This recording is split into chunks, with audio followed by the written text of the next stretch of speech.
உலகை எழுப்பும் ஞாயிறு அங்கே குடியிருப்பான். அவன் ஆனை முகத்தனின் அடியவர் மனத்தில் ஒளியாய் வந்து கொலுவிருப்பான்.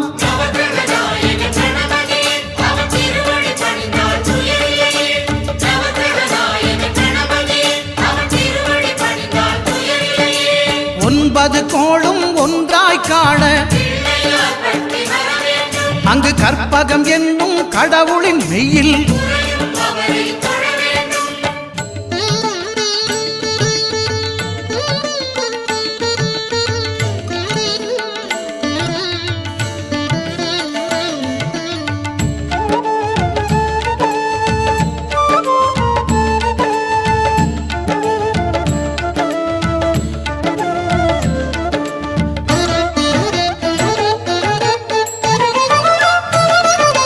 திங்கள் பகவான் திருமுகம் காண